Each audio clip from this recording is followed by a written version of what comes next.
अलीराजपुर जिले से बीजेपी ने अनीता नागर सिंह चौहान को अपना उम्मीदवार बनाया था।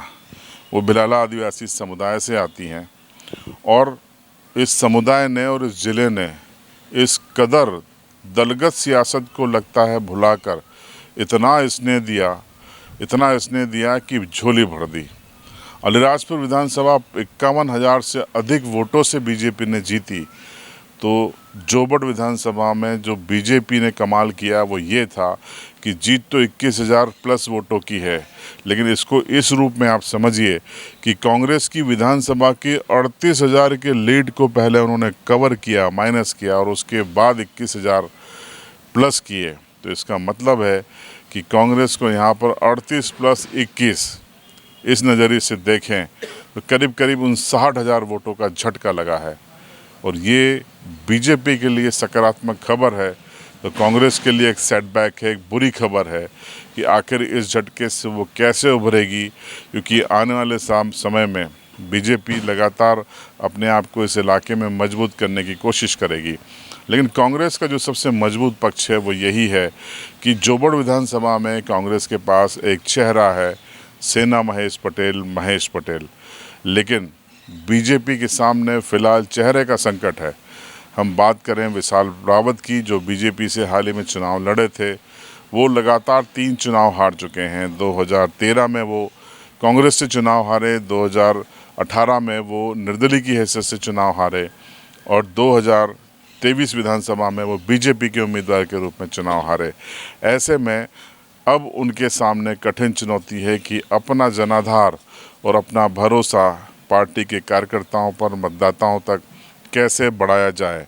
और सबसे अनुकूल स्थिति लोकसभा चुनाव परिणामों के बाद है और इसके लिए नागर सिंह चौहान की सियासत से बहुत कुछ सीखने की ज़रूरत है जोबट विधानसभा क्षेत्र के नेताओं को। माधो सिंह डाबर 70 साल से अधिक उम्र के हैं, शायद 75 के आसपास के हैं।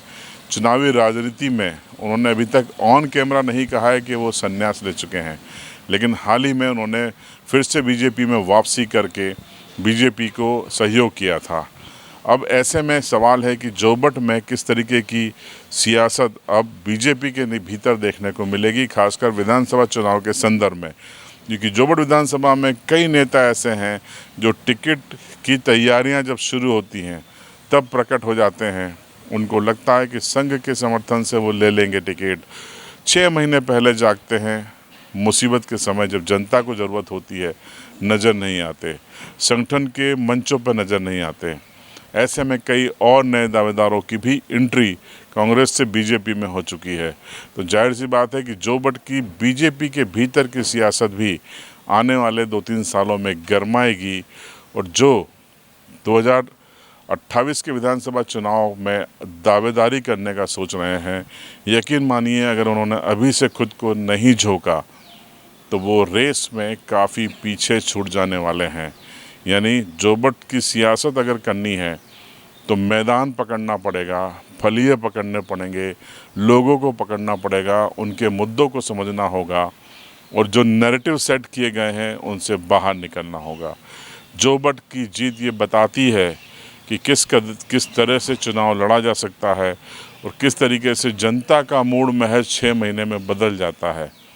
ये अब जिम्मेदारी कांग्रेस की भी है कि वो अपने वोट बैंक को कैसे फिर से पाए, तो बड़ी जिम्मेदारी बीजेपी की भी है कि अब इस बम्पर लीड की चुनौती को कैसे मेंटेन करे और कैसे इसे 28 के विधानसभा चुनाव में परिणामों में भी तब्दील करे। तो जोबट और अलीराजपुर में जो प्रदर्शन हुआ है वो उसको अगर हम देखें तो दोनों सीटों पर मिलकर बीजेपी को 75,000 से ज़्यादा की लीड मिली है। ये ज़बरदस्त आंकड़ा है और निश्चित तौर पर ये साफ है कि अलीराजपुर की बहू और जोबट की बेटी को खुलकर लोगों ने आशीर्वाद दिया है। आप क्या सोचते हैं कमेंट बॉक्स में ज़रूर बताएं। आपके हिसाब से कौन बीजेपी के नेता हैं जो आने वाले 2028 के चुनाव में इस इलाके को लीड कर सकते हैं? कमेंट बॉक्स में उनके नाम भी बताइए। जल्दी हम आपको सर्वे के जरिए आपसे जानेंगे कि किसे आप जोबट विधानसभा क्षेत्र में बीजेपी की ओर से अपना भावी नेता के रूप में देखना चाहते हैं। बने रहिए CB लाइव के साथ।